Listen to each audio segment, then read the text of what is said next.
And my name is Brian.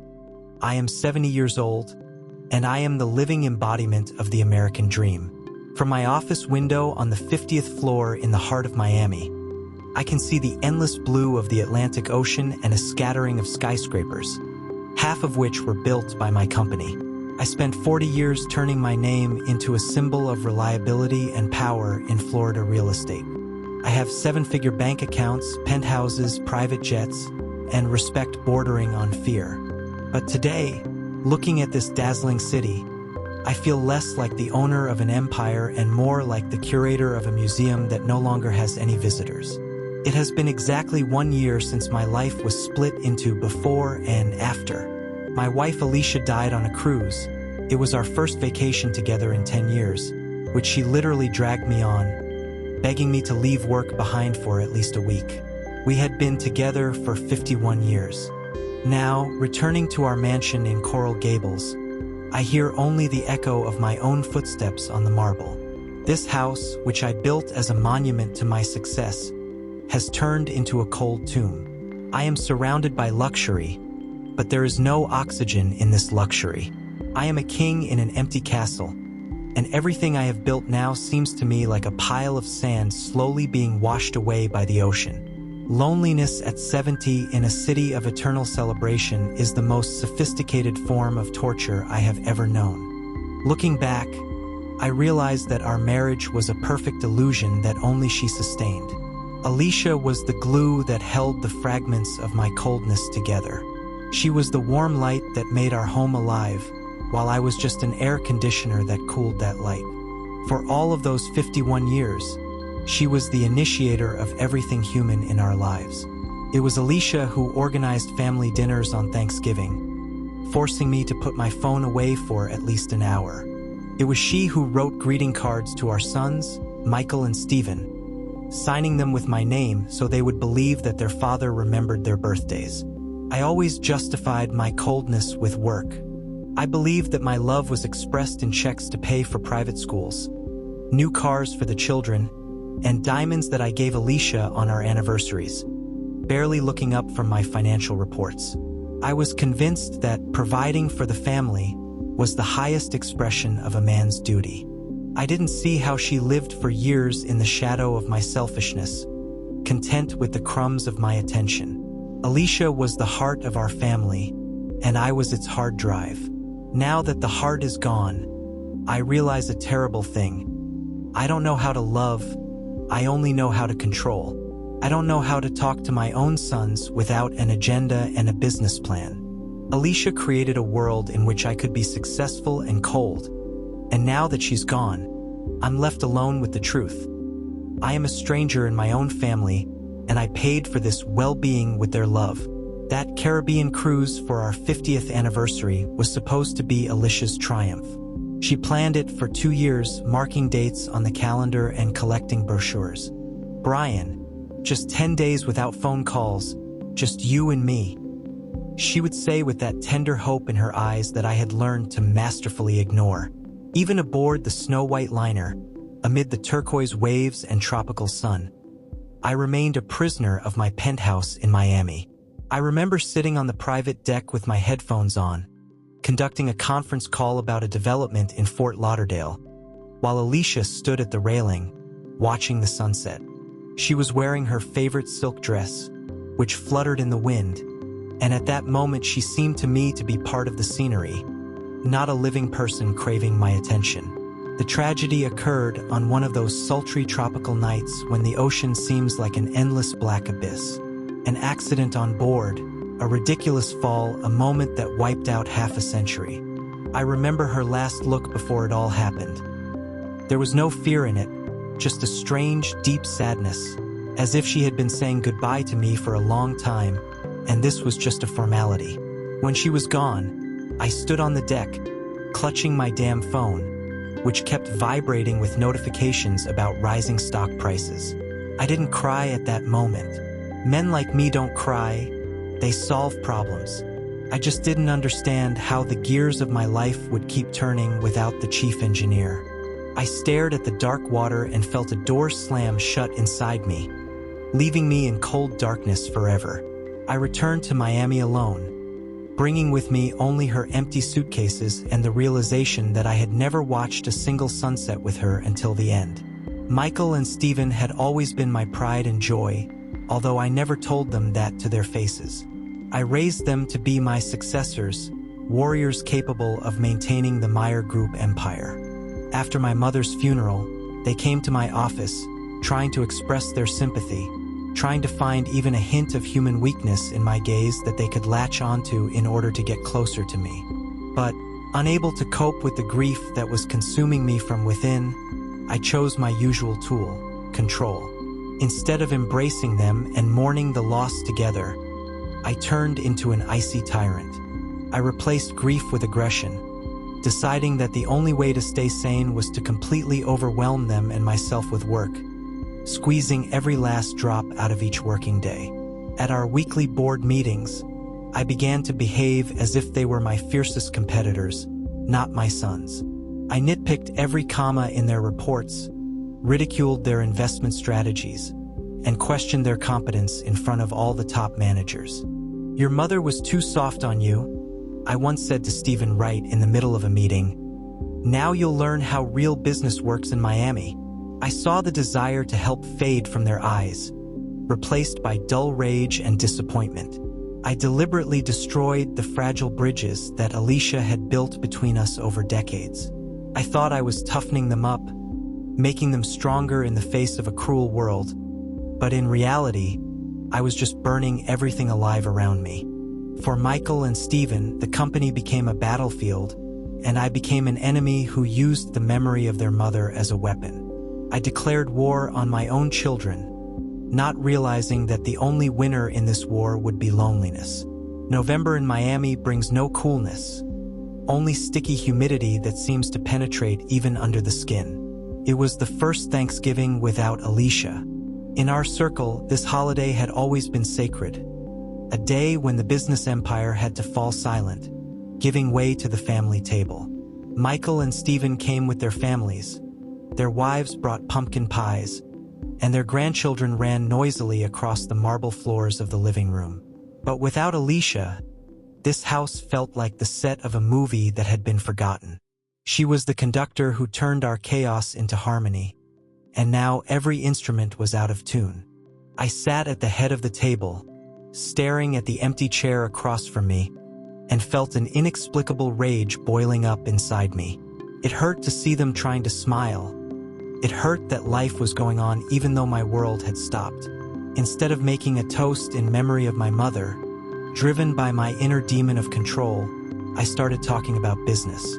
I began to berate Michael for losing a construction contract in Brick Hill, right in front of his wife and children. "You've gotten too relaxed, Michael," I hissed, ignoring the frightened looks on my grandchildren's faces. "Your mother always made excuses for your laziness, but she's no longer here to protect you."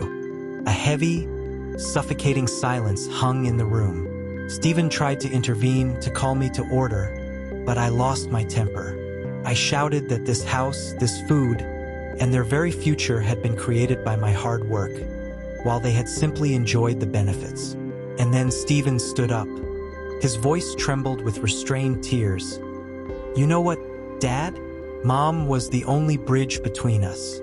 She was the only reason we put up with your unbearable personality all these years. Without her, you're just a cold old man in a very expensive chair." I kicked them all out. I yelled after them that they were not to set foot in my house again until they learned to respect the person who feeds them. When the door slammed shut, I was left alone with the untouched turkey, realizing that I had just burned the last bridge connecting me to reality. The house was plunged into dead silence. To keep from going crazy from my own reflection in the mirrors, I decided to do something I hadn't touched in a year: Alicia's personal belongings. Deep in her closet, behind rows of cashmere coats, was a small safe. I knew the code, the date of our wedding, which I had chosen myself. I expected to find her family jewelry or insurance documents there, but when the door creaked open, all I saw were stacks of envelopes neatly tied with blue ribbon. They were letters she had written to me over the course of 51 years, but which I had never read. She wrote them every time I was too busy, too cold, or too far away to listen to her. I spent the whole night on the floor reading those lines, and with each page, my confidence in my own righteousness crumbled to dust. Dear Brian, today Michael scored his first goal in soccer, she wrote in 1985. He looked for you in the stands the whole game. I told him your plane was delayed, even though I knew you had just stayed at the office for another deal. I'm tired of lying to them for you. In a letter from 1998, she confessed, sometimes I feel like I'm living with a ghost. You're here, you pay the bills, but your soul is locked away in your drawings. I'm so lonely in this huge house, Brian. I don't need diamonds. I need you to look at me for at least 5 minutes without checking your watch. I read about her pain, about her quiet tears into her pillow, about how she literally edited my image in the eyes of our sons so that they wouldn't hate me while they were still children. I realized that Alicia wasn't just the glue that held our family together. She was my advocate in front of my own children, protecting me from the consequences of my own coldness. I was holding in my hands a chronicle of my crime, a crime against love that I had committed every day for half a century. The morning after the disastrous dinner, there was a deathly silence at the Meyer Group office. I entered the building, expecting to see my sons at their desks, ready to admit they were wrong, as they always had been before. I had prepared a generous offer to give them 15% of the company's shares as an act of mercy, which was really just another way to buy their loyalty and shut them up. I was used to the fact that every problem had a price, and I was sure that a couple of million in their accounts would erase the bitterness of yesterday's words. But when I opened the door to their offices, I saw only empty desks and bare walls. No photos, no personal belongings. An hour later, my chief lawyer came to me with a folder of documents. Michael and Stephen had submitted their official resignations and left all boards of directors. What's more, they had begun the process of selling their minority shares to outside investors. They didn't just leave, they ripped themselves out of my life. We want nothing to do with your legacy, Dad. Read the short note left on my desk. At that moment, I realized the full extent of my defeat. I had built this empire as a dynasty, dreaming that the Meyer name would resonate for decades. But without my sons, the company had become nothing more than a collection of assets that no one could be proud of. I was left in a huge glass office, surrounded by frightened employees who no longer saw me as a leader. They saw me as an aging, angry man who had driven away his own flesh and blood. I was richer than ever, but my capital had turned to ashes because the only people I was supposedly doing it all for preferred to start from scratch rather than breathe the same air as me. Miami at night is a city that never sleeps, a city filled with false glamour and loud revelry. I usually loved this rhythm. It fueled my ambition. But now the lights of Ocean Drive seemed cold and alien to me. I began to wander aimlessly through the streets, my hands tucked into the pockets of my expensive cashmere coat, which was completely useless in this humid heat. I saw happy families, young people laughing without a penny to their name, and I felt a burning, black envy toward them. They had what I had consciously destroyed in myself for half a century, the ability to simply be with someone. One evening, I wandered into a small Italian restaurant in the Coconut Grove area, where Alicia and I had celebrated our 30th anniversary. I sat down at the same corner table and, to the waiter's surprise, ordered 2 servings of pasta and 2 glasses of wine. I sat there, staring at the empty chair across from me, and in my mind, Alicia was almost tangible. I began whispering to her, not caring that the people at the neighboring tables thought I was a crazy old man. Alicia, you were right, I whispered, clutching the napkin in my hand. I was an ice king in a land of eternal summer. I thought I was building a castle for you, but I built a prison. I remembered how she tried to make me laugh when I came home angry after work, and how I just waved her away irritably. That night, under the neon sky of Miami, I realized for the first time that loneliness is not the absence of people around you. It's when you finally want to talk, but the only person who could hear you is now silent forever. I returned to my mansion, where the faint scent of her perfume still lingered in every room, and realized that this house was the most expensive and meaningless thing I had ever bought. A month had passed since my sons left the Meyer Group. The silence in my house had become so heavy that I began to fear returning there. One Saturday, unable to bear my own reflection in the empty windows of the penthouse any longer, I decided to do something that I would previously have considered humiliating. I drove to Stephen's house in Key Biscayne. I didn't call ahead. I knew he wouldn't answer the phone. I bought expensive gifts for my grandchildren, the very gadgets that I thought would replace their grandfather. I drove there and rehearsed my speech about how I was ready to give them a second chance in the company, still not realizing that it was actually me who needed a second chance. I stopped at their gate. Through the wrought iron fence, I could see their backyard. It was noisy. Stephen was barbecuing. Michael was laughing, playing soccer with the kids. They looked happy, truly alive without me and my millions. When I pressed the intercom button, Stephen came to the camera. His face instantly froze. "Go away, Dad." His voice came from the speaker, dry and lifeless. "Stephen, listen, I brought gifts. I'm ready to discuss the terms of your return. I've revised the contract." I began, trying to hide the tremor in my voice behind a businesslike tone. "You don't understand anything," he interrupted me. "We don't need your contracts. Keep your toys, the kids have plenty of them already. Do you know what we've been missing all these 30 years? We needed a father who would just sit with us on the grass, not send a check instead. It's too late now. Mom was the only person who made us believe that there was still something human left in you. Without her, you're just a cold logo on a building to us. Please leave." The gate didn't open. I stood on the hot asphalt, clutching boxes of meaningless plastic in my hands, watching my children continue to laugh without turning to look at me.